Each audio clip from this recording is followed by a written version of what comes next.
We're live. First of all, I want to apologize for the delay, but good afternoon, ladies and gentlemen. Welcome back to The Turning Point.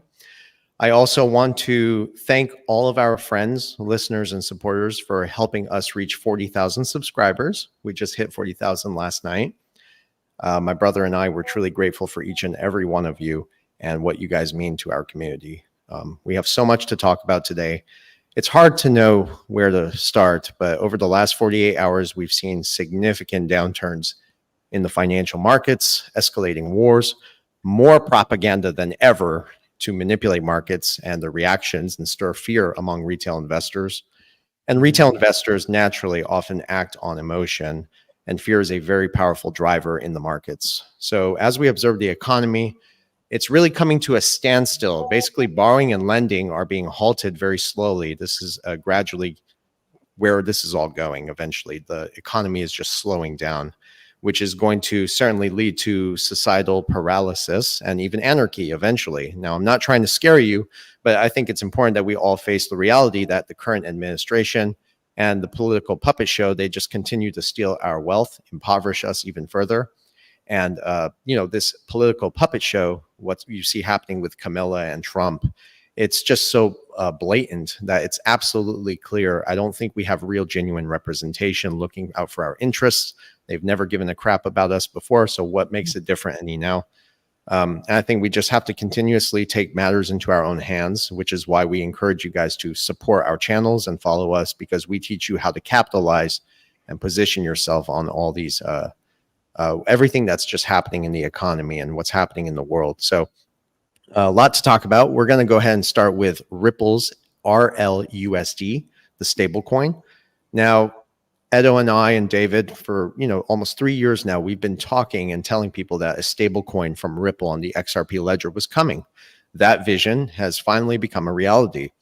And I think this development really ties us into the larger narrative, and it signifies that we're getting closer to the end of the monetary system, the current one, and where XRP is eventually going to dominate the global financial market. I mean, Ripple's agenda and narrative has always been to acquire, dominate, and innovate at the same time. We're seeing markets that are driven by liquidity plummeting. Dollar liquidity is falling into the ground. So there's just a lot of unsustainable debt, high interest rates, and the need for stable coins is now becoming very urgent, and liquidity. So central banks are continuously adopting this technology to monetize and even manage the debt, which means countries are not going to need the dollar eventually for liquidity. So this is where we are today. This is what we're witnessing in the world of finance. And obviously, we all know that this is just a big game, how they played it. They put fear into the markets. Markets react. M2 money supply goes up. They come back in. They buy up all the debt that you can no longer afford to hold on to. And that's why it's so crucial to understand just the bigger picture of how these events are being orchestrated.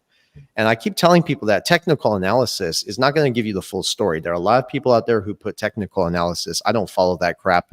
I think educated technical analysts are going to base their insights and decisions basically what the central banks are doing. And our strategy has always been very simple. We just follow what the central banks are doing and the one percenters. And that's the approach that's consistently, I think, guided us through all the complexities that we see in the monetary system. Sorry for going so much in detail about all this. It's just, again, so much to talk about. So we're going to dive a little bit deeper. And Edo, I know you've been covering this extensively. So let's start with the Ripple stablecoin. Well, first of all, the timing is fantastic. I think my connection is dropping a bit. Are you guys hearing me good? Yep. Yeah, I can hear you fine. Yeah? Okay, that's great. So first, I think the timing couldn't be at a more fundamental moment. I said this multiple times, and Versan has been covering as well a lot about stablecoins, and we know that stablecoins are the future, but stablecoins need to be backed by something tangible. And I want to get on that in a second. But recently, it has been live on Ripple's website. There is a dedicated section for RLUSD, that's how it's called, Ripple stablecoin, on the XRP ledger.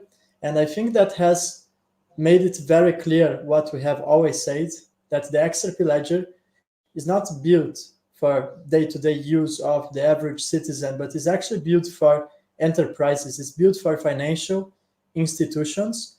And I don't think this is just my opinion. It's just Ripple is making it very clear.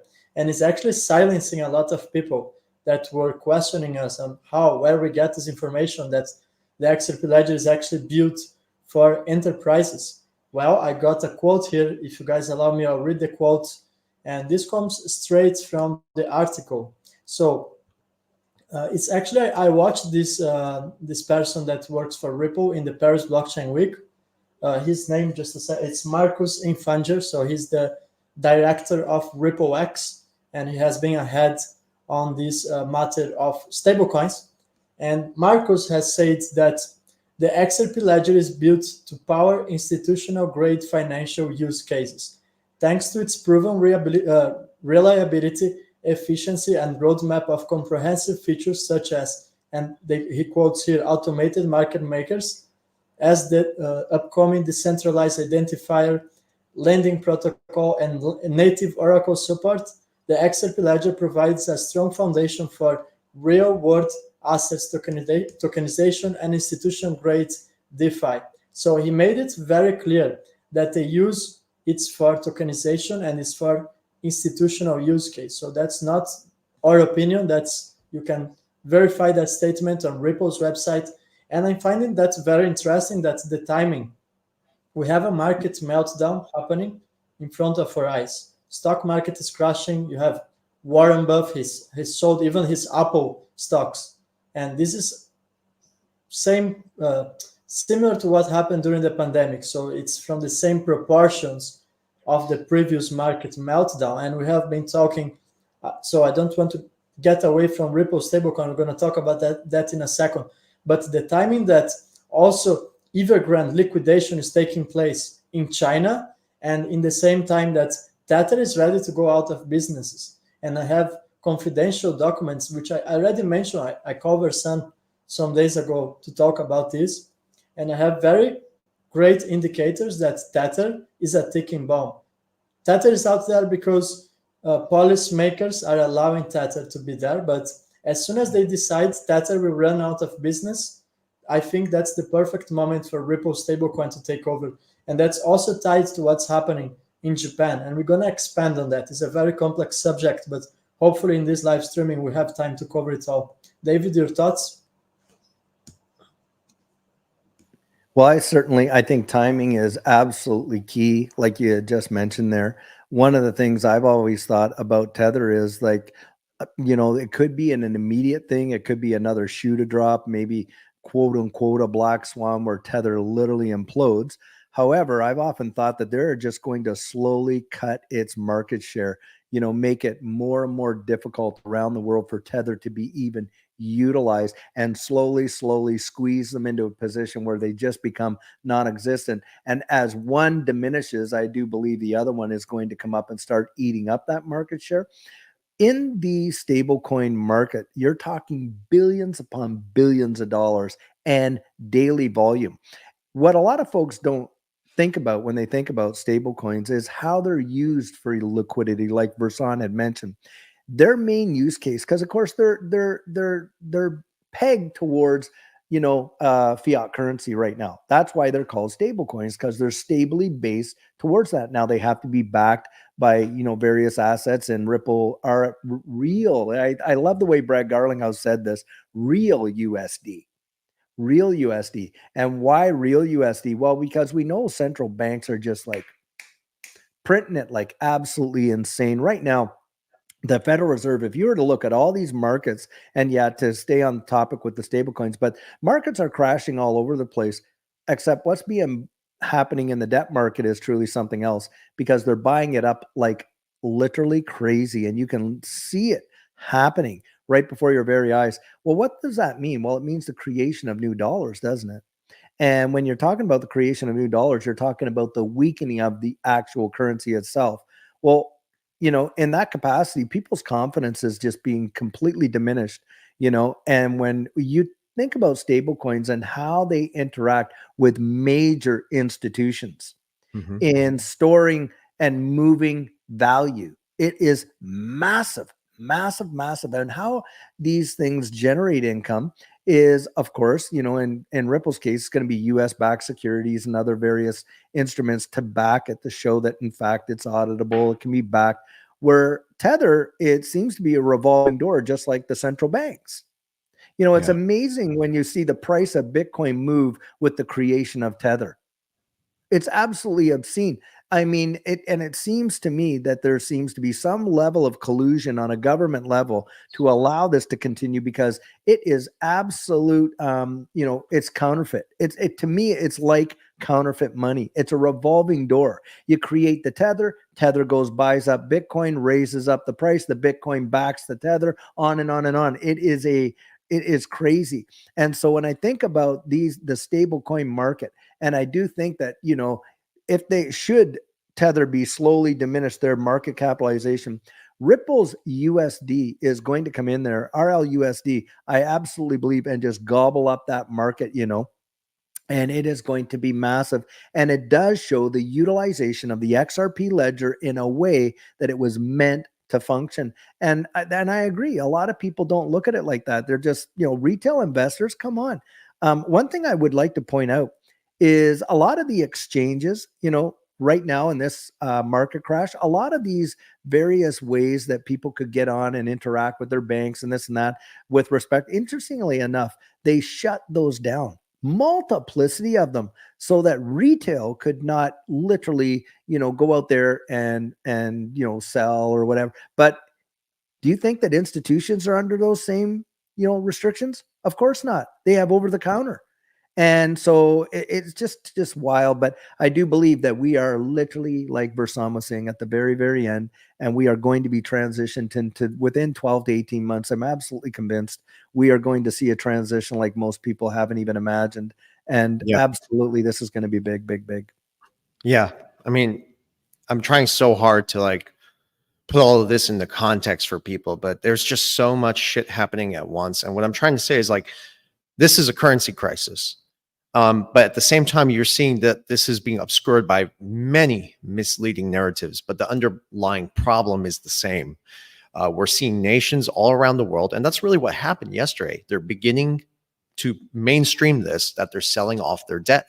And that's because the high interest rates have made servicing the debt increasingly unmanageable. And as countries continue to face these economic disruptions because of these high interest rates, and even if the central bank lowers the interest rate, I saw people putting on Twitter that, oh, Fed now meeting, you know, that's all an illusion, ladies and gentlemen. They are going to eventually force nations into managing their own debt more effectively. Now, how are they going to do this? Well, interestingly, Japan has already indicated that they plan to use XRP by all central banks and financial institutions within, you know, the Central Bank of Japan, to use the XRP. Now, that exactly converges with what we're talking about here.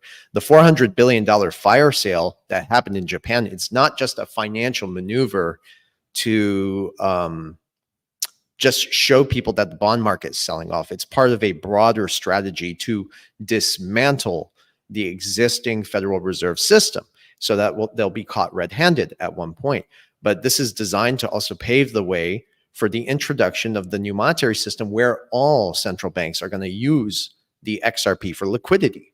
And that's where the XRP stablecoin, I'm sorry, the Ripple real USDT stablecoin is going to play into all of this. And, you know, it's exemplified also by the geopolitical tensions and rising conflicts that we see in the world, what happened in with Hezbollah and Hamas and Iran. And that is, you know, it's indeed very tragic, but it's also serving as a smokescreen for the more pressing issue. And that is basically the failure of the United States Federal Reserve System. So there's just so many distractions out there that are going to redirect public focus elsewhere and, you know, continue even to stroke division and hatred amongst us. And I think that's really what underpins all of this. It's more divide and conquer strategy at the same time, while they're consolidating the wealth and still bringing out to the rest of the world, showing them that the very foundations of a new economic order is coming to fruition. So, I mean, it's just the mechanics behind everything we're seeing is very similar to, and I put a tweet out about this the other day. It didn't get a lot of attention, but interlocking cogs. The financial system is faltering, but what they do is they trigger market drops, and then they prompt central banks, like you said, to issue new debt. And that's why the M2 money supply was expanding yesterday. And it's mimicking what we saw in 2019, right before the pandemic. And what happened in the pandemic? A significant bull run because they were buying up everything. So yeah, we're seeing the same shit play out again, you know, and this is going to allow central banks to acquire assets that individuals and businesses are forced to sell because of financial strain. So problem, reaction, solution. Here we go. Consolidation. One of the things you said, they're just a consolidation of wealth. And a lot of folks don't even recognize what that is. It's really consolidation of power. And this is a power play. This is all about control, because remember, when all of these things are selling off, if they're selling off, they're selling into some buyer, right? I mean, you're not selling into the thin air. For every sale that is going through, somebody else is on the other end eating that up. And what are they doing? They're eating up all of these assets, all of these various, when all of the assets are being consumed. Basically, all this massive sell-off, Japan, South Korea, the United States, on and on and on. Well, if it's being sold, somebody is buying it. Well, the central banks are the ones buying it, guys. I don't care what you wanted to say. There's institutions out there that are ready to go. They're printing the money on the one end, coming in on the backside, and it's the loop-de-loo that they have been playing all along, and it's a consolidation of power and wealth for a lot of the major central banks, and this is what's going on now. There's a reason they're doing that.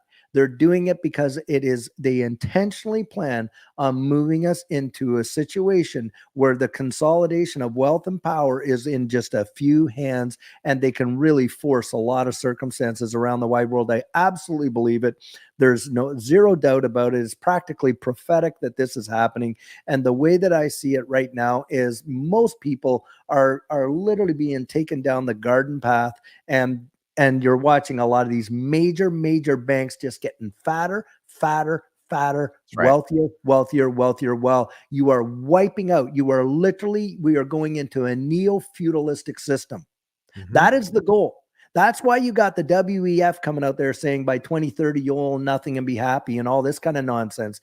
It's a destruction of the middle class. There will not be a middle class if things keep going the way that they're going, and they actually achieve their entire agenda here. There will not be a middle class. I don't believe it. They will literally decimate it. And you know what's going to happen then? We're going to beg for their solution. They are not going to have to push it on us. People will beg for it. And that's where I believe we're going. Absolutely. You're going to see a lot of this distributed ledger technology space take over in the new system. Absolutely, for sure. It is the backbone of all central bank digital currencies. They're built off of distributed ledger technology. Ripple is out there as the number one, organization out there building the infrastructure for CBDCs. And this plays and you need bridge assets. You need bridge assets to transact between these various private ledger systems. This is where I see RLUSD, XRP, and some various other, which I believe eventually they're not quite yet designated as this, but they'll become tier one assets. And at that point, it'll be the asset of choice at the end of the day. That's my absolute belief. And it's just mesmerizing when you're witnessing it and the narrative that they're using. I mean, this whole global war thing, we are already in World War III. I don't care what anyone says. We're there. And it's just a matter of, I think time. It's a matter of when they are going to do something. I really do believe that. They're marshaling us up to that and all that kind of stuff. So that's where I'm thinking about it. I mean, very good point. Edo, I do want to get your take on this as well. But, it's just, it really upsets me just how hatred is just being redirected to another group of people. And, I don't even need to say this anymore, but I know this for a fact that the stage has been set for a very long time. And everything that's aligning right now suggests that we are at the turning point. That's why I came up with the name for this thing. I call it the turning point because every time we look at this, we are indeed at the turning point. Now, I don't like to make predictions or anything like that, but this is what I see playing out eventually. And, without going too much down the rabbit hole, and I've been there, guys, it's not easy to get back out, but you're going to see eventually a cascade of cyber attacks and possibly even terrorist attacks, black swan events in the US on the financial infrastructure. And then you're going to see bank runs occur. And as bank runs occur, you're going to see that the institutions don't have the money. They're illiquid. You're going to see some headlines by the mainstream news, of course, USD insolvency. And I really believe USD, United States dollar insolvency, is around the corner. And that's going to cause hundreds of billions of dollars of US treasuries to be dumped in a matter of hours, very similar to Operation Sandman. You're going to see bank failures and bail-ins that will shortly follow afterwards. And shortly after that, you're going to see Tether and various other stable coins in this space completely collapse because they will be deemed illiquid as well. So that was kind of tying into what you mentioned about Tether. Yes, it is a ticking time bomb for sure. And we've covered this so many times. I encourage everyone to go back to the turning point, to the first, second, and third episodes where we covered most of this stuff and some of the other videos. Everybody here has been really doing their part. So Edo, I'm sorry, I didn't mean to take up your time over there. So I'd like to hear your thoughts. We like to hear Versan. Just keep going back and forth. We have been talking extensively about Tether, so I don't think there's a point for us to go too deep into how Tether has been orchestrating this money fraud. That's how I call it. It's a counterfeit of money. Anyways, I see a lot of people concerned about the markets right now. And on the negative side, many people text me they are running out of liquidity, and that's exactly their plan. They want people to run out of liquidity so they don't have money to buy the dip. On the other hand, if you want to hear about the positive side, is that I expect this situation to actually get a bit worse before it gets better. So I'm not talking about technical analysis because as I 100% agree with Versan.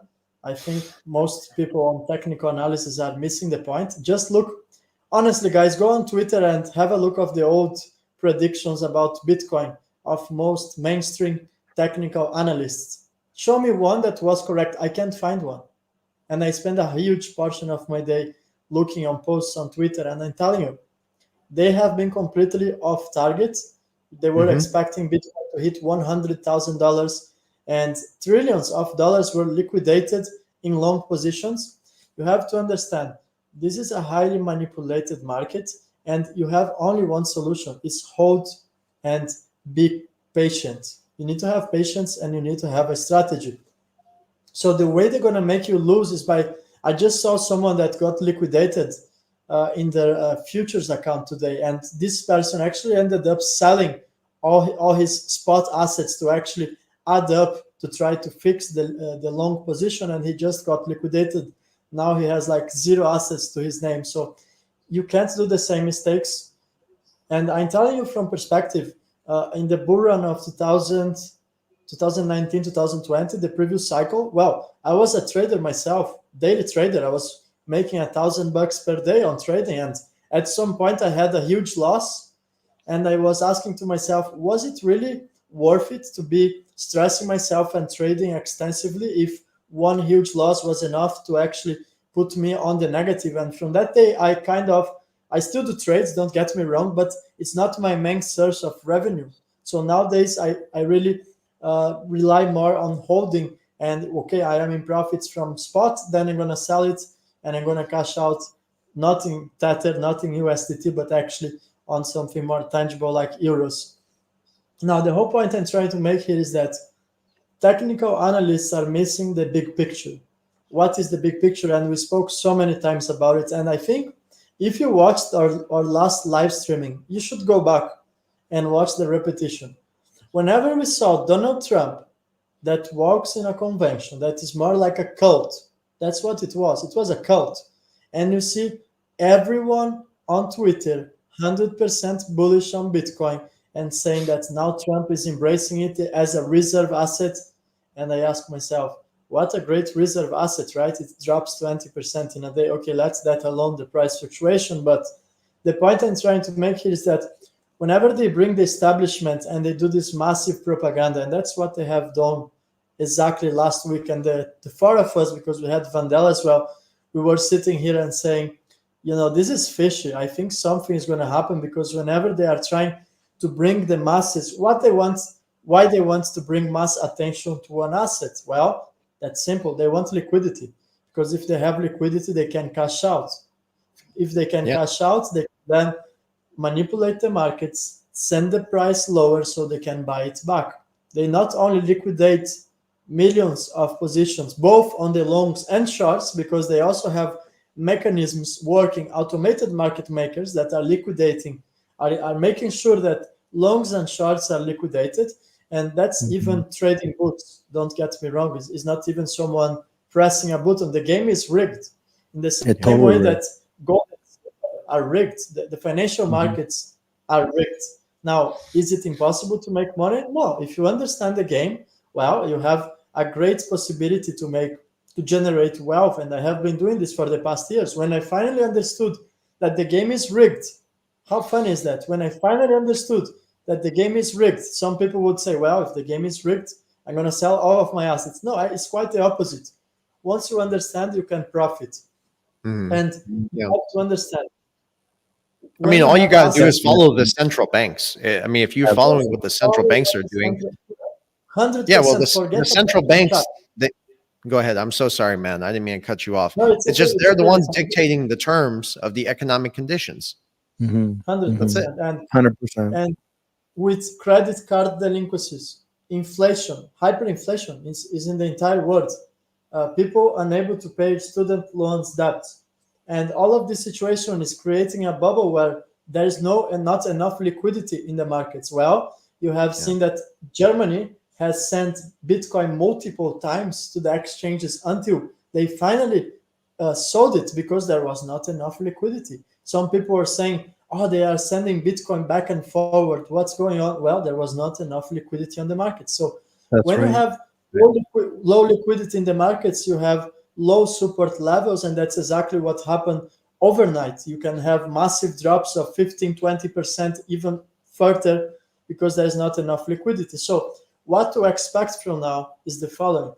I'm not getting out of equation that we're going to have a substantial drop because the geopolitical tensions are arising. It's enough one small black swan event, because I said there's not enough liquidity and we can touch lower levels. So what you want to do, because this can be like a flash crash. So to not be you at 3 a.m. like taking decisions, have your buy orders on the exchange. For example, you're going to have a buy order for XRP at, just examples, not financial advice, 35 cents, 25 cents. We don't know if it's going to drop to these levels. And if these orders are executed, guess what? You are buying an asset that has real world utility.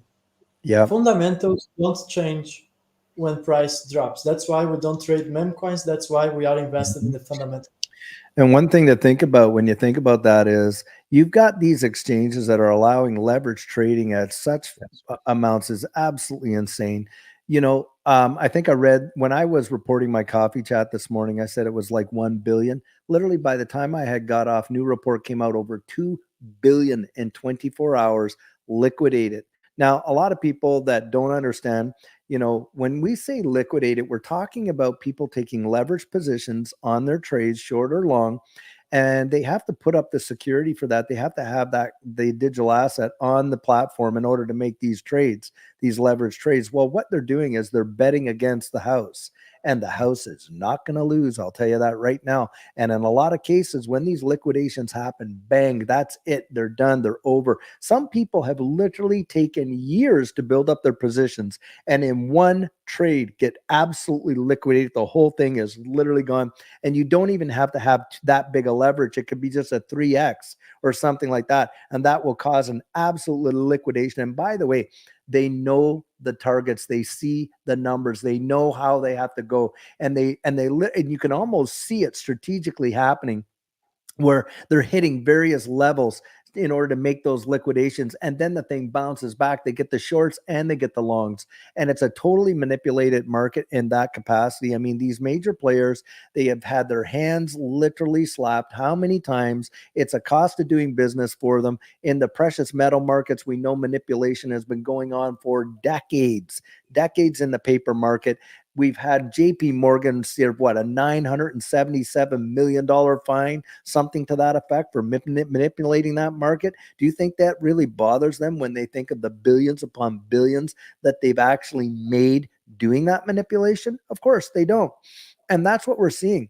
And when you're thinking about that, I think one point to bring back to what Edo was saying there is why, when they go through it's not just about getting it on the cheap and things like that, is they are literally taking away your ability. When you have been liquidated, you have no dry powder, most cases, on the side to buy those positions back. You're out. You're basically done. And who has bought it? Well, a lot of these big players have bought it. And they've got it in there, and they're basically, again, accumulating assets in every asset class.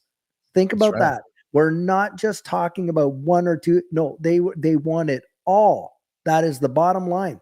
And so for what you're saying, I guess, if in terms of like, hey, if you want to set these positions and put it in there and this and that, that's one thing. But for the love of thunder, do not leverage your positions. That's my recommendation. Most people don't make it out okay.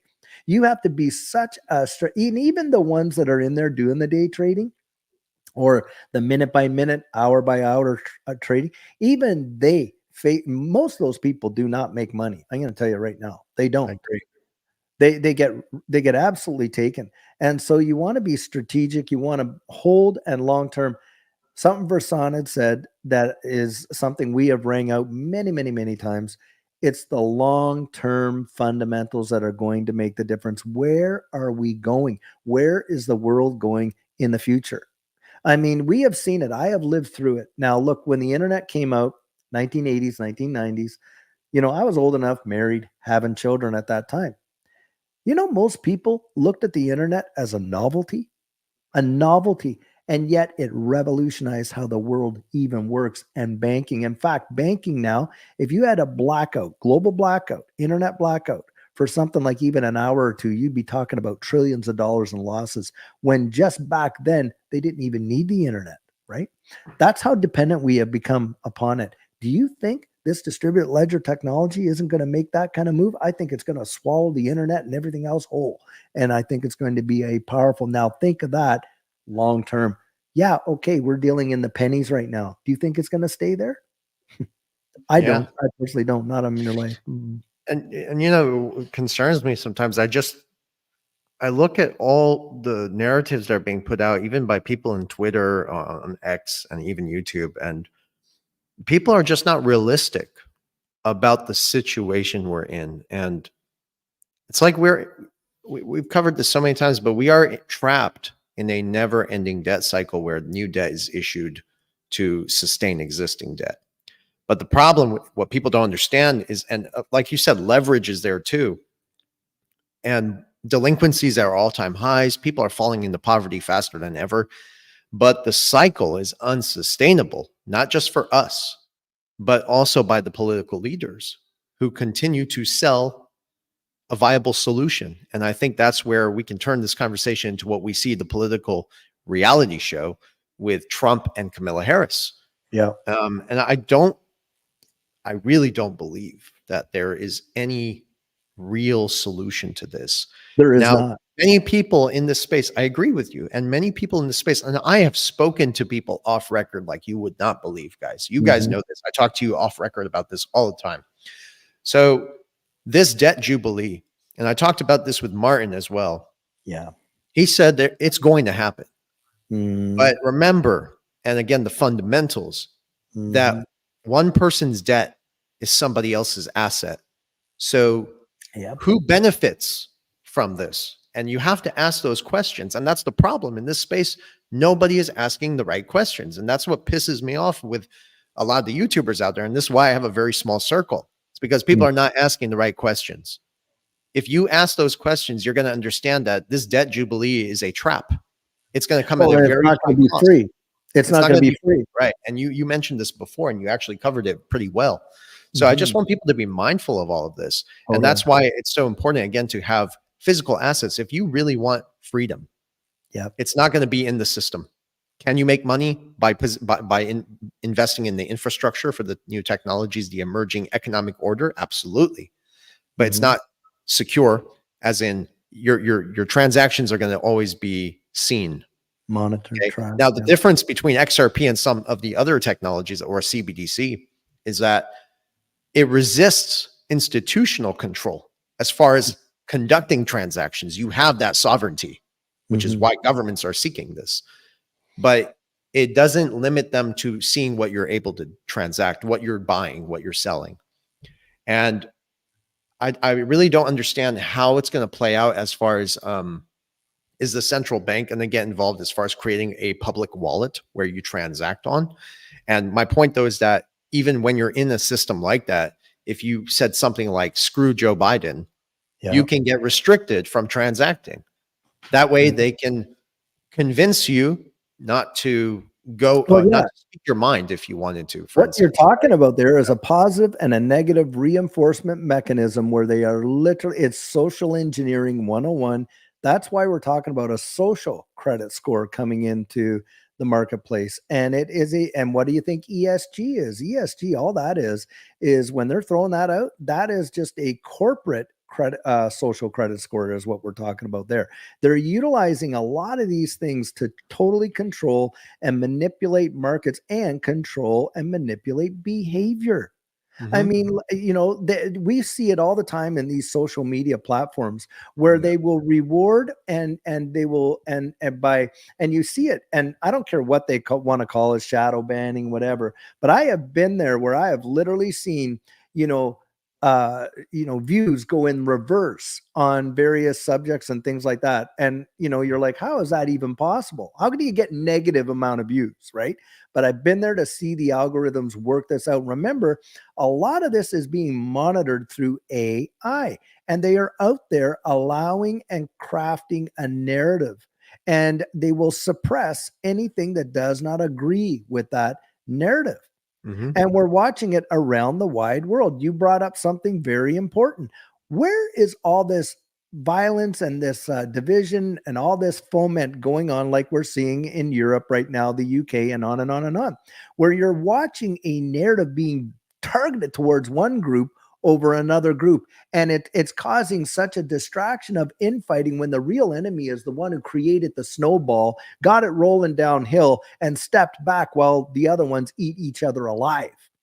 Agreed. And this is absolutely what's going on. We are not one another's enemy here. There is an enemy, that's for sure, but it is not each other. It's those that are up there behind the curtain pulling the levers and pulling the strings.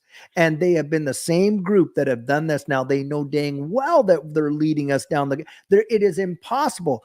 Look, since the Federal Reserve came into play in 1913 till now, 98% of the purchasing power of the US dollar has been evaporated.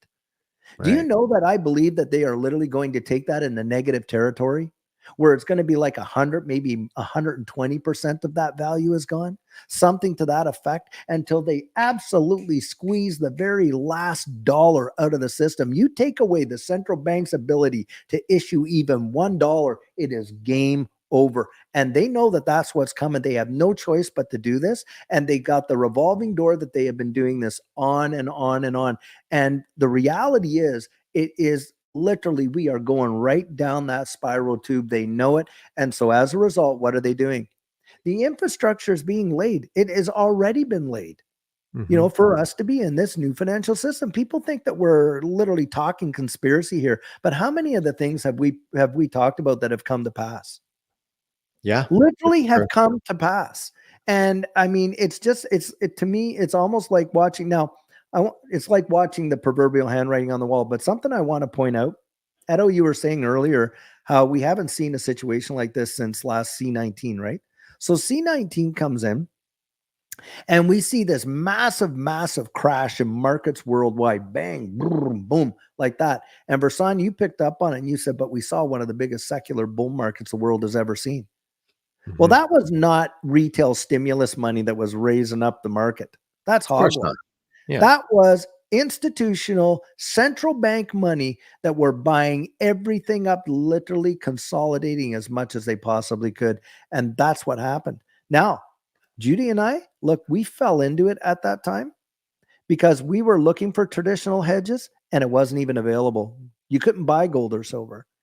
And we ended up turning into this distributed ledger technology space. And within 13 months went from being just average so that it just literally changed our world. I believe that that's what we're looking at here. We're looking at that. This is the biggest crash since we've had since then. And yeah, and if I may add this too, it's just that as all of this is playing out, and you mentioned the central bank, right? Taking away the purchasing power. You think that was an accident? Absolutely not.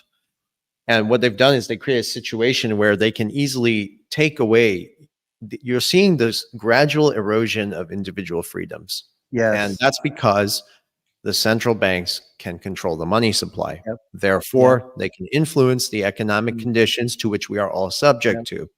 And I really think that those in power have been able for a very long time to dictate the terms of all financial transactions and personal liberties, which has gotten us to where we are today.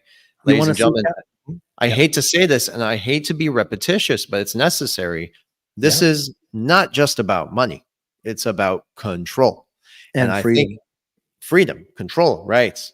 But the thing is, the less people understand about the history, the economy, the political puppet show that you see happening right now, Mhm. the Yeah. easier it is for them to manipulate us. And Yeah. it's sad because I've said this before, that the educational standards continue to decline. And because of this, people are less informed, making the control mechanism much more effective on us.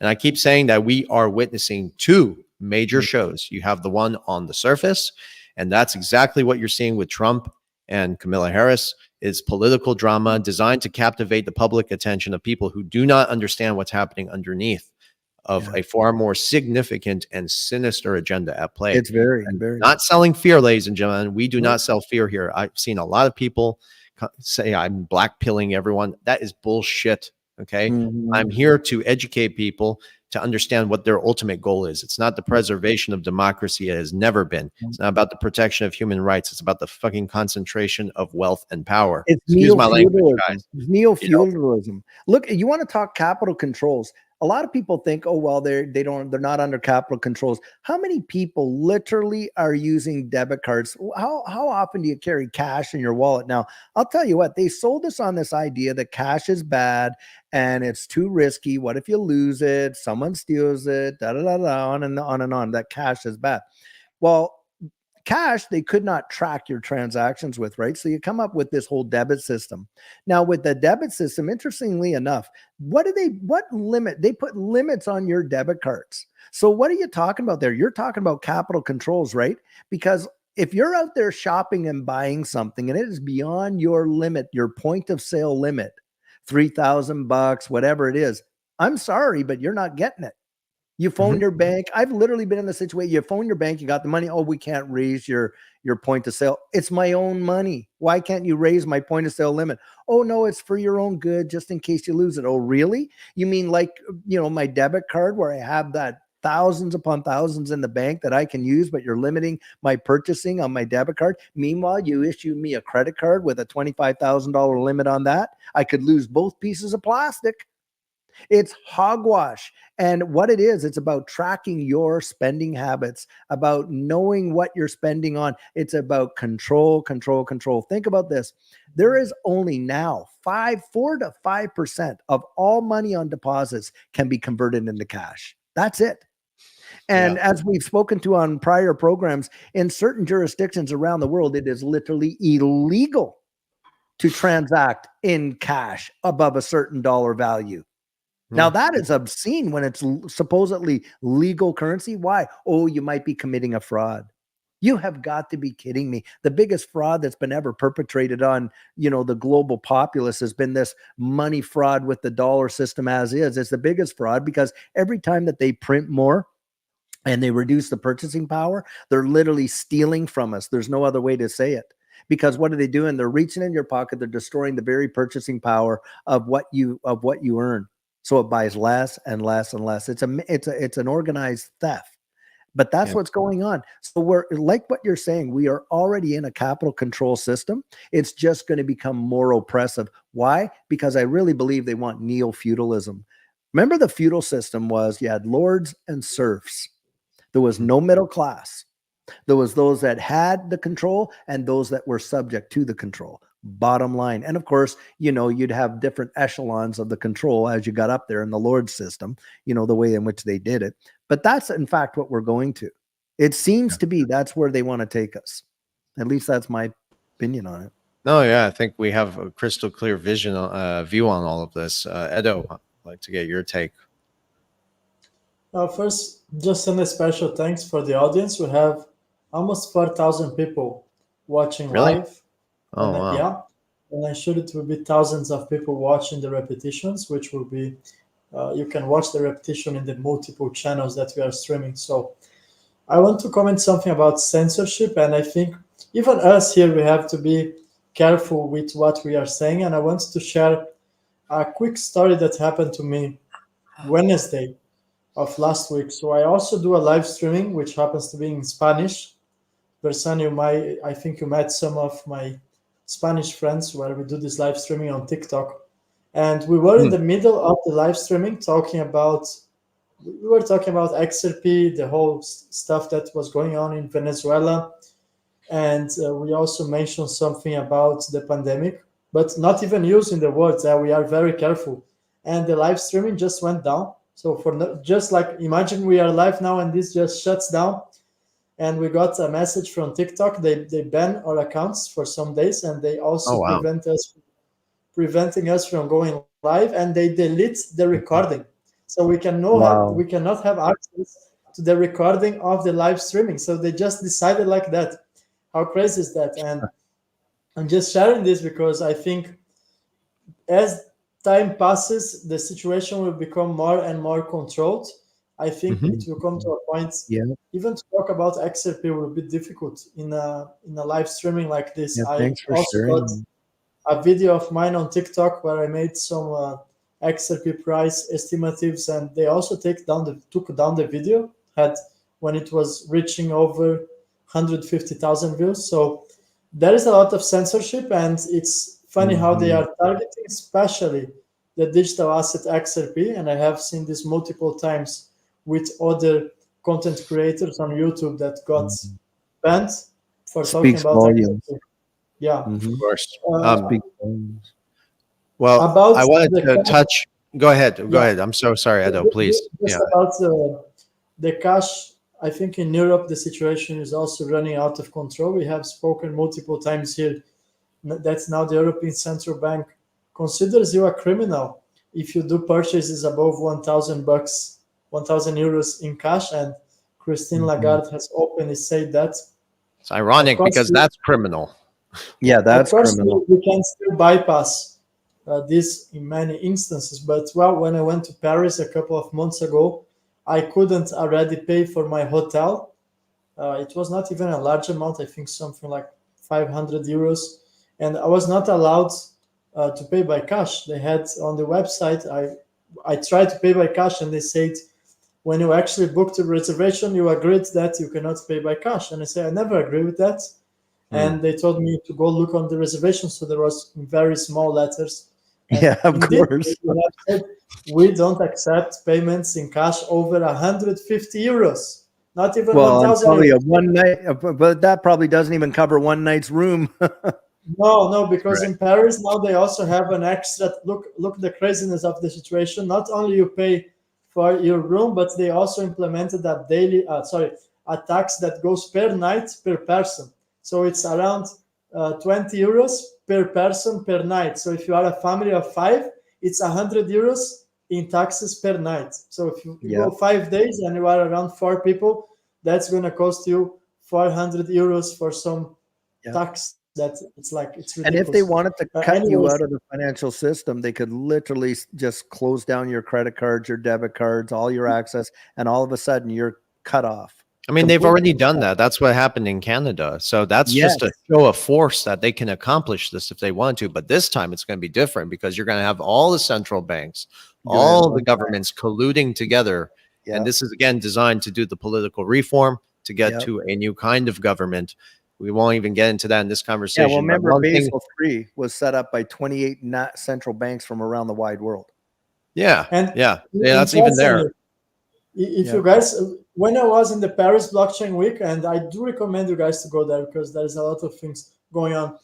I got to meet someone, and they present me a vision of what's gonna be like a CBDC wallet. Okay, and that's very interesting. So if you want to visualize that, and they had the model ready there. I will not say the name of the company for the sake of their privacy. But imagine Shaman wallet. The previous, it was called Zoom wallet, okay? And you have a very friendly interface for Zoom wallet, okay, where you have your built, let's say built on the top of the XRP ledger. You have the users will not know they are using XRP. It might be a layer 2 anyways. And you have all this interface, which is very friendly. Imagine that your grandparents are able to use Zoom wallet, how it works today, but with an interface that gives you access to insurance, healthcare services, you're traveling, and all at once on this platform. So basically, you're going to have this universal account that is going to be linked to every single one of your financial liabilities, let's say your mortgage, your everything in one. And from there, it's everything. It might be even automatically executed and deducted from your wallet. And that's how far the things are going. And I have seen this, it already exists. The model is already there. I have seen with my, I took the phone in the hands and I saw it. And it's just, I got this moment that I was thinking, oh my goodness, that's the direction we are going. If I can make some comments. First of all, I'm so tired. I didn't get any sleep yesterday. I was researching this until like 4 a.m. Number one, the censorship thing. That's very important to touch on, and I'll keep it short, guys. It's just artificial intelligence, quantum computers, and blockchain is pretty much the technology that's going to be used as the gatekeepers to the devices of the future. And those who are possibly even being vaccinated, I'm not going to get too much into that. I've heard some really wild theories out there, but that's going to be used to control pretty much every aspect of our lives. I put a tweet out about this. I would love people to support that because that's an important message. But again, this is why you want to have emergency supplies. You want to be positioned outside the system, because I promise you, when the time comes, I don't care how they sell it, self-sufficiency is going to be real power at that time. Another thing is, what was I going to talk about? I'm sorry, guys, I'm losing. Yeah, you mentioned something, David, about the two-tier feudal system, right? And I just wanted to touch on that. Because I get this question quite often, right? People say, oh, Versan, you say it's centralized, and then you're going to decentralize and go back and forth. You have to understand there's going to be a balance between decentralization and centralized finance. And that's likely going to involve the hybrid systems. You ever seen those hybrid blockchains out there? Right. Yeah. So you're going to have central banks and financial institutions integrate blockchain technologies that are hybrid to, of course, improve the efficiency and transparency between themselves, right? While still maintaining control over the monetary policies that are being implemented. So you're going to have decentralized protocols like XRP to facilitate interoperability between different nations and their digital currencies. That's pretty much how it's going to play out. And that's basically going to ensure the interoperability and the seamlessness between the financial system, okay? And Bank of International Settlements is working on that right now. That's correct. Yes, yes. And that's what Enbridge also is all about. There's going to be that two-tier system, right? Pretty much. But the hybrid approach allows for some benefits of decentralization as far as reducing costs, increased transparency amongst them in that system. But then there's the other system that's being built as well. And that's where pretty much they can restrict your transactions and what you can and cannot do with your money, where you can and cannot go. So I just want people to be mindful of that. It's an excellent observation. And if you want to equate this to something that people can really see visually, you go out and you fly commercially. Well, you go fly commercially and you're subject to all kinds of invasions of privacy to the point where they can x-ray your body, when you go through the body scans and all that. Okay. Now that's, flying commercially. It doesn't matter what class you fly, whether it's, economy, basic economy, business, first class, whatever. You're flying commercial. Try charter flights, because I've flown charter flights. You book a charter flight, you're not subject to any of that. None of it. And you can literally go. So is that not a class system? Because of course, charter flights are going to cost some big bucks, right? In comparison to the commercial side. And they have an infrastructure that will manage both of those systems. And there are people flying around the world in their private jets and charter jets and all that are not subject to the same restrictions and inspections and on scrutiny that most folks are flying commercially. Yeah. And how quickly did we acquiesce to that after 9/11? I remember when those scanning machines first came out, and the outcry was crazy. Now most people, not an issue whatsoever.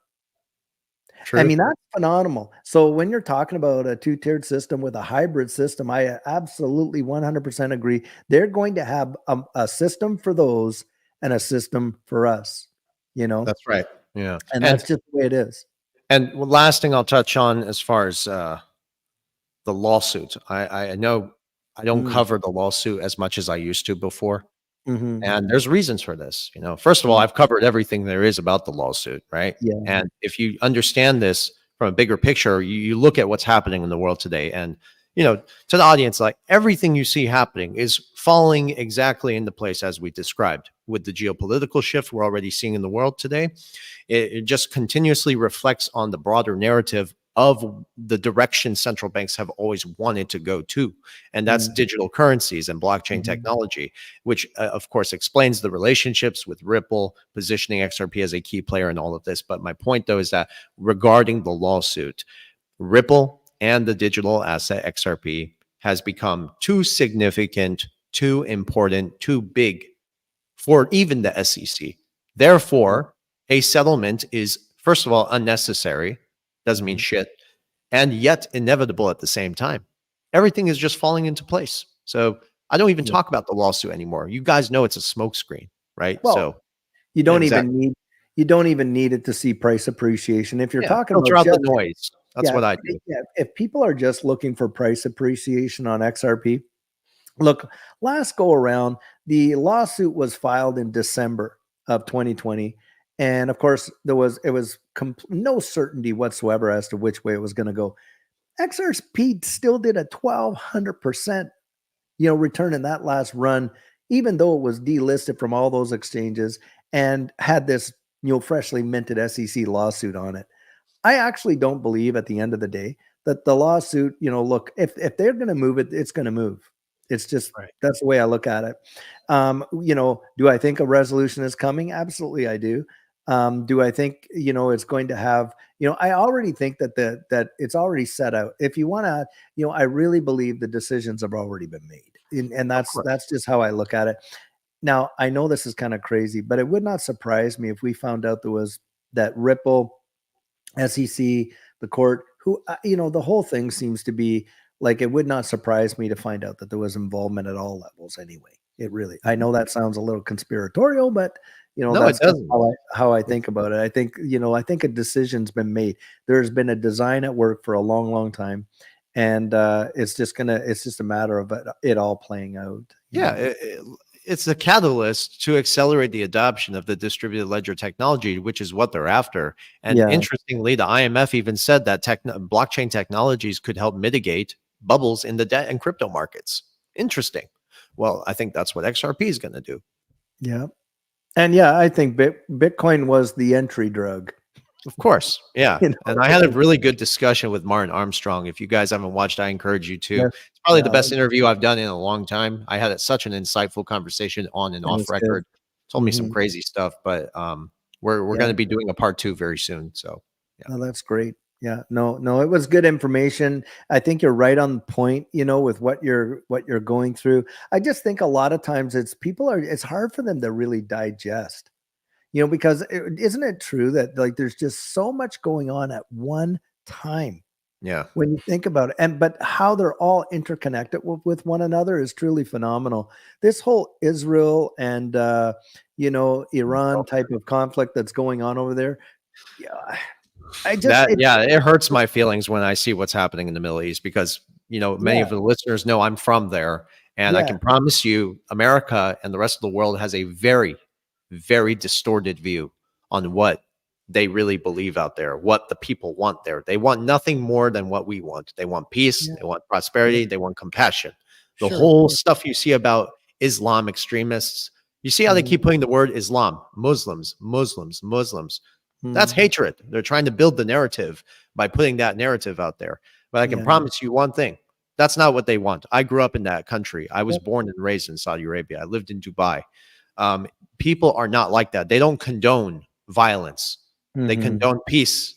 That's Most it. people want the same thing. They want to America have a has twisted family. it. Yeah, They and the want to have CIA was joy. behind Yeah, that too. exactly. So Well, I mean, we have been sold. I mean, I remember back in the 70s and 80s and all that, it was always, remember we had Red Dawn and all those kind of movies coming out at that time, and the fear that was, I mean, remember the Rambo movies and all the build up for, the Cold War and all that. Well, once the Cold War ended, all that propaganda ended with it. So it's like, there's a propaganda machine that's going out there. A lot of people are swallowing those pills. They're not making up their own mind. They're believing what they're absolutely fed. And as a result, we've lost critical thinking. I bring this up in my coffee chat all the time. When we lose the ability to debate, where it's not even welcome, like Etta was talking about there about his, Instagram live stream being shut down midstream. And on and on and on. Well, when you take that away, you are literally strangleholding people's liberty right there. Because why? You're losing the ability to critically think. It's not allowed. That right there tells you how much that speaks volumes about the mechanisms of control that they want to implement, because they're not even allowing us to have freedom of thought, let alone freedom of action. That's for sure. That's yeah. I think also we should leave this on a positive note. At least we'll try to. I'm a very positive person. People think I'm doom and gloom. I am nothing like that. You have no idea who I am then. He's a good But guy. I can tell you in the next 6 months, I personally expect, of course, further distortion of asset prices, further consolidation. That's the bad stuff we kind of talked about. But we're going to see continued growth in this innovation in the DeFi and Web3 space. You're going to see more regulations. Regulatory clarity is going to start to form, and that's going to lead to more increased institutional participation. Like David said earlier, retail markets the retail does not move the markets. It's the institutional. So when you see the regulation, institutional participation will shortly follow. You're going to see more integration of traditional financial systems, what we have today, what's broken, bridging with the new DeFi protocols that are being put into place. And that's going to enhance pretty much everything and your ability to make money in this space. So I just see significant advancements in interoperability and scalability, which will eventually emerge. And Solana is not it. I saw someone put that in the tweet there earlier. That's a joke. I'm sorry. They got caught also funneling money into Ukraine. They just didn't collapse like FTX did because they covered their tracks pretty well. And no one caught on to it. I don't know. Yeah, no, I agree with that. I think as a final thought, I would say this, just, for folks out there, don't allow your emotions to be too swayed in any one direction. I think that's so vitally important, because that's the whole focus of a lot of what's happening, and the narrative gets thrown out there is to cause us to react emotionally. Number one, towards one another. Like from a real faith-based thing. We're supposed to be our brother's keeper. We're out there to look out for one another, not to, make enemies of each other. I think that's so vitally important. Regardless what these politicians and all these supposed leaders are saying around the wide world, we don't have to follow that narrative. Use your own critical thinking and think about that. I think number two, it behooves us to kind of like take the temperature and really do go out there and try to, prepare ourselves for any eventuality.